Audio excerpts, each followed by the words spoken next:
tel que nous l'avons annoncé cette semaine dans la gimmick de marde, on parle évidemment de Glacier, la musique que vous entendez en arrière-plan, et bien sûr cette magnifique ode musicale incroyable, digne des belles années du techno.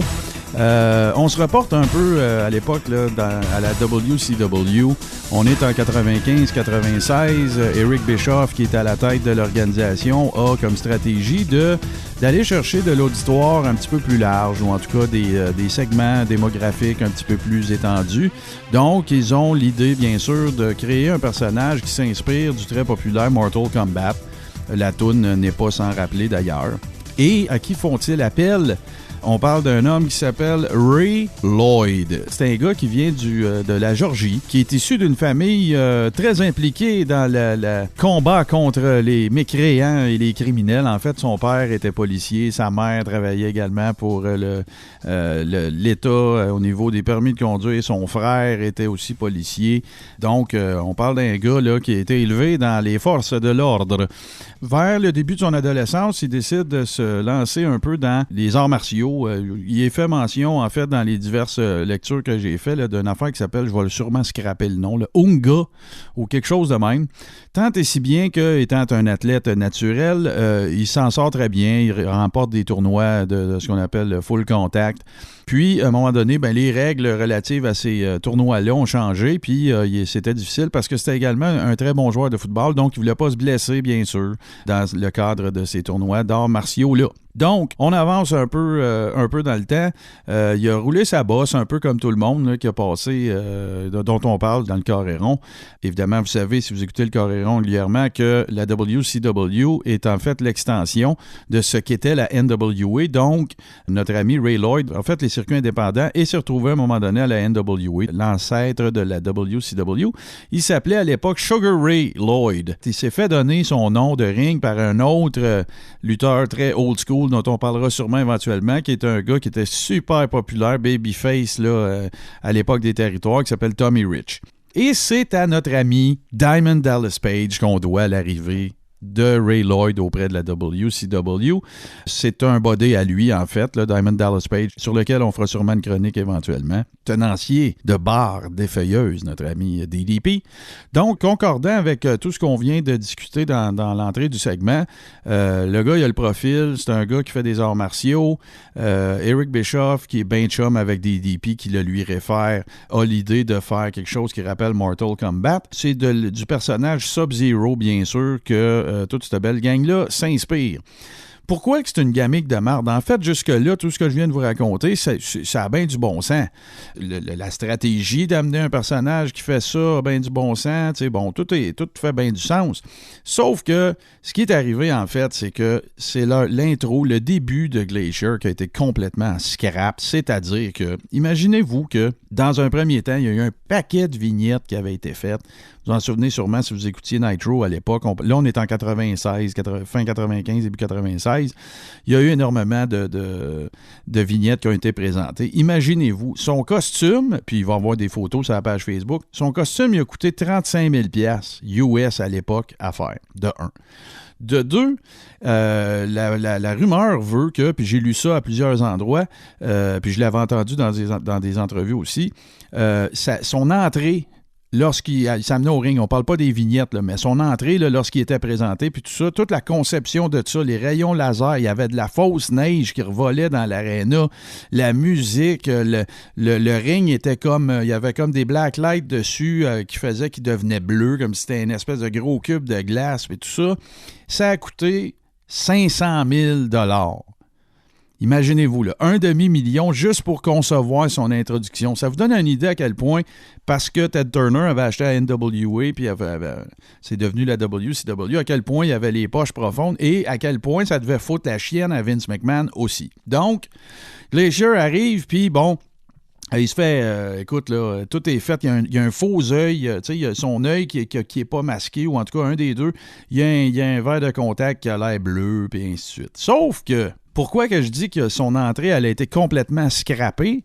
C'est que, en fait, c'est qu'au moment où, au fameux Bash at the Beach, où on a fait l'introduction du New World Order officiellement, puis que Hulk Hogan est devenu heel, Ben, à ce moment-là, ils ont dit, le management a décidé que, ben, regarde, on sortira pas Glacier là, parce que là, il n'y a aucune chance de passer à travers. Si on vient de lancer la NWO. Fait qu'ils décident de mettre ça sur la glace, sans jeu de mots, pour une durée indéterminée. Fait que ça fait que son début officiel a été fait le 9 septembre 1996. Ça avait été, en fait, sur un épisode là, complètement... ça avait même pas été fait sur Nitro, ça avait été fait sur un épisode, le genre qui était diffusé en syndication. Il s'est battu contre un autre gamique de marde dont on parlera peut-être un jour, un personnage qui s'appelait The Gambler. Imaginez-vous, tu sais, le kayfabe, il est-tu mort? Le gars, il s'appelle The Gambler. Hey, tu vas te faire casser la gueule vers le Gambler. Anyway. Son finishing move, il appelait ça le Cryonic Kick, donc évidemment la savate de cryonique ou whatever, qui était en fait à l'époque un move, tu sais, ça ressemble un peu à un super kick, mais il faisait un 360 avant, puis c'est un gars qui fait des arts martiaux, donc c'était quand même relativement crédible. Fait que ça a fait en sorte que c'est comme ça qu'a commencé, un peu comme une balloune dessoufflée, le Glacier. Si vous vous souvenez de ces vignettes, là, il faisait des katas, des affaires de main, des fois il y avait des bâtons, des kendo sticks, name it. Ils ont vraiment mis le paquet. Ça n'a pas donné grand-chose. À cause de ce que j'expliquais un petit peu précédemment, là, l'arrivée d'NWO et tout ça. Ce à quoi ça a donné lieu par la suite, je vous épargne les dates puis tout le kit. Là, je veux pas que ça sonne comme une lecture de Wikipédia. Là. C'est que là, il book très très fort. Là, il perd jamais puis tout. Il se pogne contre des gars, contre Hardbody Harrison, contre, j'ai parlé tantôt du Gambler. Paquet de pseudo-jobbers là, qui roulaient leur boss dans la WCW. Ce qui a mené, par exemple, à différentes choses, dont, entre autres, vous vous souvenez sûrement de Ernest the Cat Miller, qui avait une gimmick un peu semblable. Il dansait comme James Brown, et ainsi de suite. Glacier a eu des matchs en équipe avec Ernest the Cat Miller. Et entre autres, ça a donné un feud avec deux autres gars, un qui s'appelle Mortis, puis l'autre qui s'appelle Wrath. Puis qui n'étaient pas eux aussi, sans rappeler un peu là, des personnages de Mortal Kombat comme tel.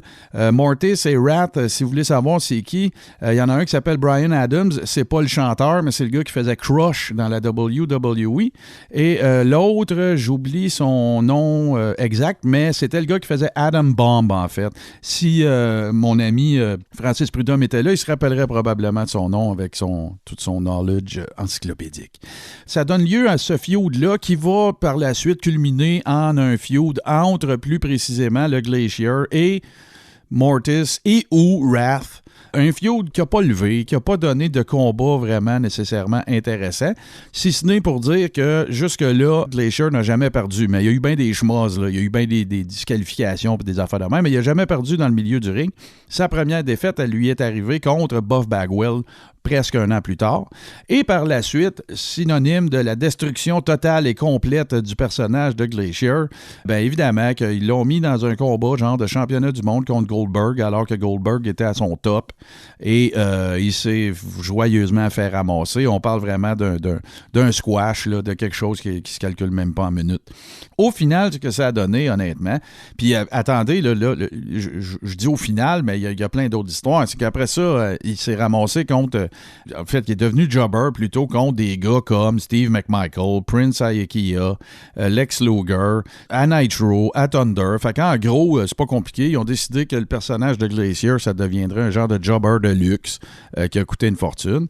Puis, ça a amené aussi à un feud. Ils ont essayé de ravigoter ça un peu avec Perry Saturn par la suite, alors que le Glacier disait que personne ne devait utiliser son Cryonic Kick, mais que Perry Saturn, genre, sa réponse à ça, c'est « Hey, moto bien faire qu'est-ce que je veux », et ainsi de suite.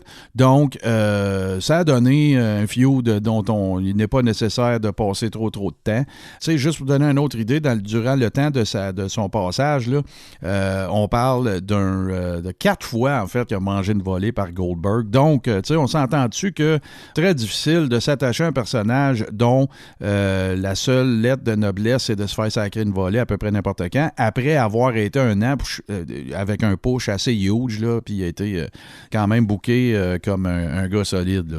Par la suite, quelques mois plus tard, un an à peu près plus tard, il s'est blessé au genou.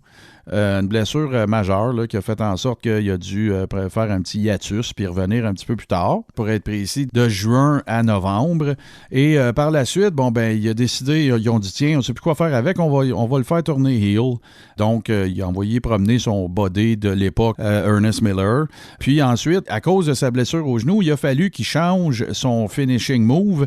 C'est devenu le Oriental Thumb Spike. Donc, si vous vous souvenez, entre autres de Umaga, Terry Gordy aussi se servait de ça, un genre d'affaire que le pouce se sort puis il sac un coup de pouce, genre dans où ce que le coup commence et finit l'épaule. Là. Puis là, ils ont appelé ça le Ice Pick. C'était tellement de circonstances. Fait qu'après ça, ça en est suivi une couple d'autres espèces de feud dont il n'est même pas nécessaire de discuter pour culminer là, jusqu'en 1999, où est-ce que là, garde, la gamique est à peu près morte de sa belle mort. Suite à ça, le pauvre Ray Lloyd s'est fait offrir un autre gamique de marde. Il a un passé, en fait, ce gars-là, très associé dans sa vie personnelle, associé au sport collégial, au football et tout ça. Fait qu'ils ont décidé de le faire revenir, puis là, sa gamique s'appelait Coach Buzz Stern. Encore une fois, les bonnes vieilles gamiques de coach, je ne sais pas si vous vous souvenez, les coachs, les professeurs, ces affaires-là, dans l'histoire de la lutte, ça n'a pas fait grand-chose, honnêtement. Il y a eu des segments, encore une fois, des vignettes qui ont été présentées jusqu'à qu'on en vienne à le présenter à la télévision. Suite à son arrivée, il s'est trouvé à être plutôt le manager d'un gars qui s'appelle Luther Biggs, pour lequel il n'est même pas nécessaire de passer trop de temps. Et la fin du passage de Ray Lloyd à la WCW, ça correspond à quelques semaines juste avant que la WCW soit achetée par la WWE à l'époque. Par la suite, il a continué de lutter sur les circuits indépendants et autre fait à noter quand même pseudo-intéressant, c'est qu'il a parti une nouvelle fédération de lutte avec nul autre que Dusty Rhodes en 2000 qui s'appelait Turnbuckle Championship Wrestling. C'était en gros une espèce de ramassis d'un paquet de lutteurs de la WWE et de la WCW, ou les deux. Là.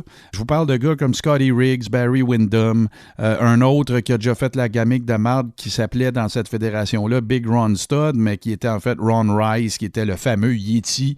Pour le reste, c'est un peu conjointement là, avec le temps qu'il était dans la WCW. Il a dit, tiens, moi, devenir acteur. Fait qu'il y a eu quelques apparitions, entre autres, dans des séries américaines, dont, bien sûr, le culte Walker, Texas Ranger, avec Chuck Norris, figure mythique s'il en est une. Puis après ça, il a comme abandonné un petit peu sa carrière de lutteur et il est devenu professeur enseignant, je pense en éducation physique. Par contre, et ça c'est quand même intéressant dans les diverses recherches que j'ai faites, c'est qu'il a fait un retour à la lutte et récemment, entre autres pour Ring of Honor dans un espèce de pastiche du Royal Rumble qui s'appelle le Honor Rumble. Puis ça, c'est récent, là, on parle du mois d'août 2017 à l'âge de 53 ans. Donc, il a comme décidé de faire un genre de retour, tu sais, le genre de gars, un athlète, là, tu sais, qui n'a rien à son épreuve, puis c'est pas parce que j'ai 53 ans, puis ainsi de suite. Et ça en est suivi un petit documentaire que j'ai trouvé, totalement par hasard, dans mes recherches sur YouTube, dans lequel on repasse sur Glacier, c'était-tu bon, c'était-tu pas bon, c'était-tu avant-gardiste, c'était-tu de la marde. Moi, personnellement, je trouve que c'était de la marde pour plein de raisons. Puis, là, on voit les impressions d'un paquet de monde sur ce qu'a été le personnage, mais il y a une petite entrevue au cours de laquelle il explique que lui, vraiment, son appel dans la vie, c'était de devenir lutteur. Il s'en est rendu compte quand il a commencé à s'entraîner. Puis c'est pour ça qu'à 53 ans, il a décidé de faire un retour. Il est revenu en 2009, puis après ça, il est revenu en 2017. Ça m'a fait un peu changer d'idée sur le gars parce que j'avais aucune information personnelle à lui.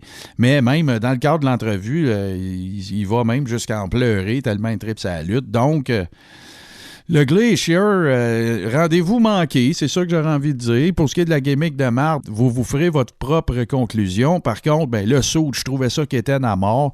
L'entrée de 500 000 $, ça servait à Sweet Fuck All. Le suit à 35 000 comme je viens de dire, ça n'a pas fait avancer grand-chose. Il a été positionné dans des feuds vraiment de marde avec des mid-garders, tu sais, Rat puis Mortis. C'était pas des headliners. Par contre, il faut avouer que il y avait quand même une stratégie qui faisait du sens derrière l'avenue de ce personnage-là, de un. Puis de deux, si vous allez voir sur YouTube, de toute façon, je vais en mettre sur la page Facebook du Carré-Rond, vous allez voir que son move, il était quand même crédible. Là. Pourrions-nous un peu, à part Shawn Michaels, dire que ça a été un autre des parrains du press kick ou du super kick, ou appelez ça comme vous voulez?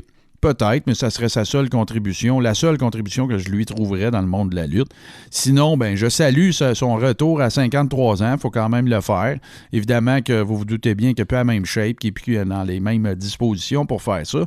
Mais, encore une fois, un grand classique de la WCW du milieu des années 90, c'est-à-dire de faire venir un personnage en mettant le paquet, en investissant des sommes colossales, en ayant l'impression que ça va être over sans aucun problème. Et finalement, ben, un an et demi plus tard, ça devient un jobber qui ne sert pas à rien. On change sa gimmick pour une gimmick qui est encore plus de marde, et tout ça pour le voir disparaître. C'était la gimmick de marde de cette semaine.